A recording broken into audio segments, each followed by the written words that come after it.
Hey guys, it's Generalkidd here. How is everyone doing today? So, for this video, we are going to be tackling the question of can you stop the Prophet of Truth from activating the Halo rings at the end of the mission to Covenant?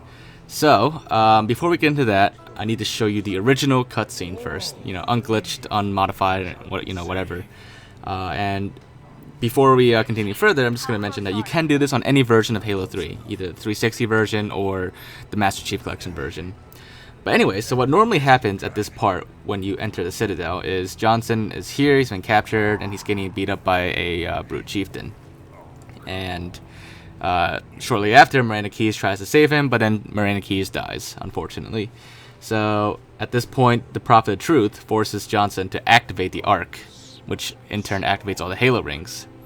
So once he activates it, and in this room, you'll be able to see every single installation, every single Halo ring in the Halo series, in the Halo universe, I should say. You see they're all in this room, including the still under construction installation 04. But once Johnson activates it, all the rings just light up, meaning they're each activating and about to fire activate the Halo rays, wiping out all life in the galaxy. So one more thing that I want to show you before we continue with tackling the question is, aside from this very first ring here that we see, and actually I'll cover that in a future video, actually the video tomorrow, it'll be very important, which is why I wanted to do this video first before the video tomorrow. But as you can see in this room, all the rings, because they're lit up, you can't see the surface or the textures of the Halo rings anymore because it's too bright to see them. And then later, when Master Chief deactivates the Halo rings, they all dim, and it shows that they're deactivating, obviously. So, and then shortly after, that's when the Prophet of Truth dies. But now the Halo rings are all deactivated, and the galaxy is saved. And just to quickly show you one more time to show you the difference with the rings when they're deactivated. See, they're not lit up, and you can clearly see their surface of each Halo ring. And we'll cover a little bit more about that in a near future video. But anyways, so yes, Master Chief does deactivate the Ark eventually. But can we stop the Prophet of Truth from even activating the Halo rings in the first place? I mean, ultimately it doesn't really matter, to be honest, because like I said, we stop the rings anyways eventually. But something fun to try out to see that if we can even stop the Truth from activating the Halo rings in the first place. So what you want to do is you will need at least 2 players to do this. It doesn't have to be online, it could be local co-op or split screen if you want. But you're going to get into a Hornet and then fly all the way back here to the Citadel, and then fly all the way down to the bottom as low as you can. Just squeeze all the way down there and then back up without flying up. You want to back up straight. Otherwise, if you back up and fly up, then you hit a barrier. So you want to squeeze back down again and then fly straight back. Basically, keep flying down while flying back.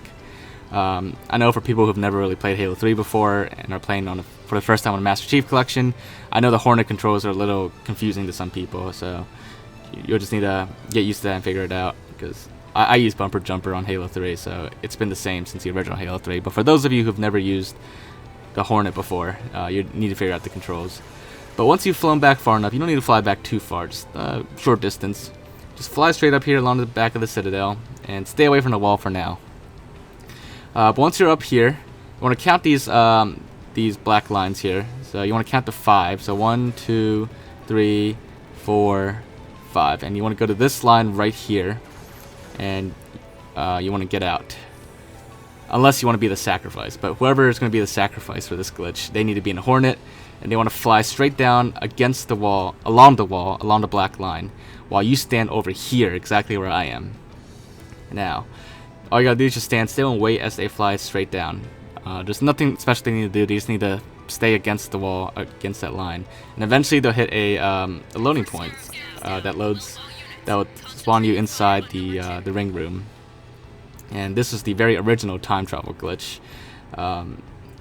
even before the one that I first showed on my channel. This used to be what people called the recon switch glitch, way back in the day, long time ago. But anyways, once you land in the room, assuming you survived, because sometimes if you stood in the wrong spot, you'll die from fall damage or fall timer. You want to make your way back to the beginning of the room, not to where the Prophet of Truth is going to be, but to where the where you first come into the room. And there's a few other interesting things you could do. I showed this for a video a while ago about this glitch, but I never really actually took it all the way, and I never really noticed the difference. But as you can see in this room, all the rings are not activated.